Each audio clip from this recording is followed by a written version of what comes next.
IIT का हवा बनाना हमें बंद करना पड़ेगा। मैं वेदांतु जैसे इंस्टीट्यूशन में हूँ जहाँ पे मैं बच्चे प्रिपेयर करते हैं आईआईटी के लिए, और मुझे पता है कि उनके ऊपर कितना प्रेशर होता है, माँ बाप का प्रेशर, दोस्तों का प्रेशर। उस पॉइंट ऑफ टाइम पे बच्चे की अपनी खुद की इतनी इनसिक्योरिटीज होती हैं, दिख कैसे रहे हैं, मैं किसी लायक हूं कि नहीं, लोगों को लगता है मैं हर बात पे हार जाता हूं, यहाँ पे भी हार जाऊंगा क्या। हमने उसको एक ऐसा पेडेस्टल दे दिया है आईआईटी बॉम्बे, बेंचमार्क बना दिया, एक बेंचमार्क बना दिया कि बच्चे को लगता है अगर मैंने ये कर लिया तो मेरे सक्सेस गारंटीड है, ये नहीं हुआ तो कुछ भी नहीं है, जीवन खाली और वॉइड। ऐसा बिल्कुल भी नहीं है। और ये डेंजरस बात इसलिए है, अब मुझे शायद, मैं बहुत क्षमा पूर्वक ये बात कहना चाहूंगा, बहुत ही गिल्ट के साथ में बात कहना चाहूंगा कि इस देश में किसानों से ज्यादा बच्चे सुसाइड कर रहे हैं, और ये बहुत ही गलत बात है। ये बहुत ही गलत बात है, क्योंकि बहुत सारे स्टूडेंट्स, प्रोफेसर्स, जो इन्फ्लुएंसर्स हैं वो, या जो कॉरपोरेट में काम करते हैं, वो बार बार इस चीज़ को पोर्ट्रे करते हैं कि एक नॉर्मल कॉलेज में और आईआईटी में फ़र्क है, डेफिनेटली फ़र्क है, लेकिन वो इस फ़र्क को इस कदर तक एक्सप्लेन कर देते हैं जिससे सुसाइड जैसी कंडीशन आ जाती है। जैसे फॉर एग्जांपल रामानुजन है, रामानुजन ने तो कोई फॉर्मल एजुकेशन तक नहीं ली थी, लेकिन उन्होंने मैथमेटिक्स में वो बवाल करके दिखाया जो आज अच्छे अच्छे प्रोफेसर्स नहीं करके दिखा रहे हैं।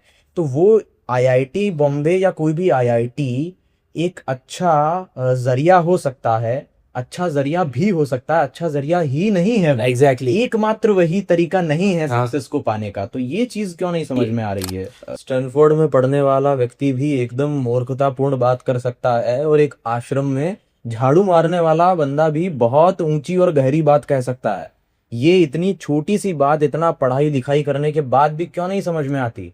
एजुकेशन का क्या मतलब अगर इतना सा पॉइंट अगर नहीं समझ में आ रहा है तो? एग्जैक्टली एक तर्क की शक्ति होती है, अगर वो तर्क की शक्ति अगर है किसी व्यक्ति के अंदर, तो इससे कोई फर्क नहीं पड़ना चाहिए कि वो क्या कहते हैं झाड़ू लगा रहा है या किसी उच्च इंस्टीट्यूशन में बैठ के पढ़ाई कर रहा है। ये और पॉइंट टू बी नोटेड, यहाँ पे कुछ लोग कह सकते हैं कि अगर ऐसा है तो फिर हम क्यों कोशिश करते हैं कि हम अगर कोई रिसर्च वर्क कर रहे हैं या एकेडमिक वर्क कर रहे हैं तो वो ऐसे इंस्टीट्यूशन के तहत हो या अच्छे जर्नल्स में जाए। तो ये भी हमें ऐसे ही मूर्खों के कारण करना पड़ता है, क्योंकि ऐसे ही लोगों ने बेंचमार्क सेट कर रखा है।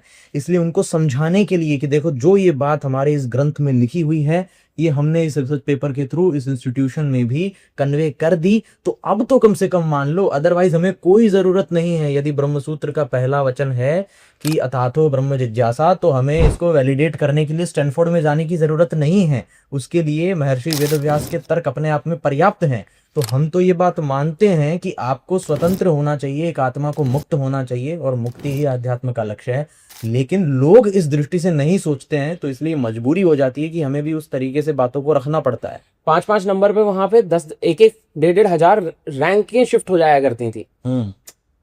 और हो सकता है कि आप ये पूरे रैंक वाले सिस्टम में ही फेल हो जाएं बुरी तरीके से, आपके कोई मार्क्स ना आए, लेकिन फिर भी आप में कोई ऐसा टैलेंट हो जो पूरा ही इससे हटकर हो। जरूरी नहीं है कि बेंचमार्क पूरा ये मार्क्स के ही पेडेस्टल पे सेट हो। वो तो थिंकिंग बहुत गड़बड़ है, वो तो बहुत टॉक्सिक थिंकिंग है। ये जो कंपटीशन की भावना है ना हमारे देश में, because obviously resources are limited, इसलिए हर चीज के लिए व्यक्ति को compete करना पड़ता है। आप देखिए ये जो इंग्लिश एजुकेशन सिस्टम है जो हमारा है, कि क्लास में 60 बच्चे हैं, फर्स्ट कौन आएगा? एक ही या दो ही, पूरी क्लास फर्स्ट नहीं आ सकती। उसको उस नंबर, उस पेडेस्टल पे पहुंचने के लिए हमेशा झगड़ा करना पड़ता है, कंपटीशन करना पड़ता है, और बचपन से ये भावना अंदर जागने लगती है, अरे यार मैं कमजोर हूं, या मैं इस चीज में ताकतवर हूं, तो अरे मेरे बाप के पास तो BMW है। हर चीज में व्यक्ति कंपटीशन करते हुए चला जाता है। इसमें प्रॉब्लम ये भी है कि एकेडमिक में कंपटीशन का एक रोल हमें दिखाई देता है, लेकिन जितना कंपटीशन एकेडमिक में सहायक है उतना ही लिबरेशन में बाधक है। और लोग एकेडमिक्स को महत्व देते हैं लेकिन लिबरेशन को महत्व नहीं देते हैं। दुख सबके जीवन में है, लेकिन उससे उठने का तरीका किसी के दिमाग में ही नहीं है।